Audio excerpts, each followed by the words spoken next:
እንካንካ ተቀበል። ስልኬን ትሰጠኛለህ ወይስ ከእድሜ ላይ 5 ዓመት ይቀነስ? ይኸውልሽ የእኔ ቆንጆ አሁን ትንፋሽ የማይሰጥ የሥራ ስብሰባ ላይ ነው። ስልክሽን የምትፈልጊ ከሆነ የጣልሽበት መጥተሽ ውሰጂ። ቻው።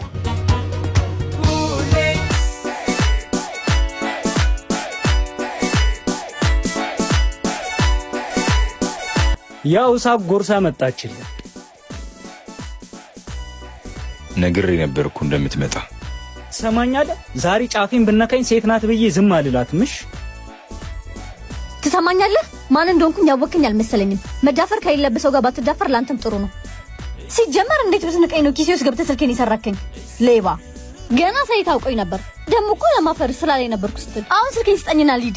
እዚህ ለደቂቃ መቆየት አልፈልግም። ሰው እንዴት እንደዚህ እየተመናገረ ቆንጆ ይሆናል? ፈጣሪማ በጣም ነው የሚያዳለው። ስልኬን ትሰጠኛለህ? ከሰጠኝም ሰጥሻለሁ የኔ ቆንጆ። ከዛ በፊት ግን አንድ ማድረግ ያለብሽ ነገር አለ።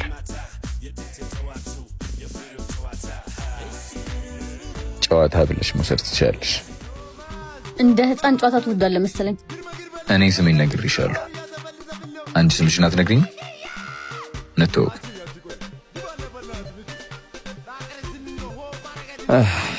ስልክሽን አትፈልጊው መሰለኝ። እኔን ማድረግምሽ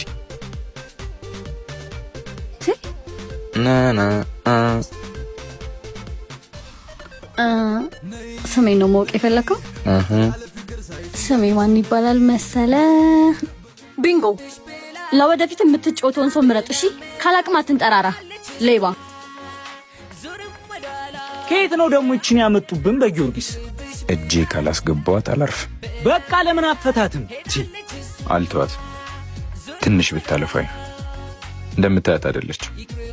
በጣም ትንሽዬ ቡችላ ናት። ቡችላ ደግሞ ትጫዋለች እንጂ በጭራሽ አትነክስም። ይልቅ እንዳሰባለን። ምንድን ነው ነኒት ባትንሽ ዳገት ሆነብኝ በሚጠፋ ሀብት አይኗ ተጋደው ወደድኩ ባለችው አፍስ ነግሮ መርደው ሁለት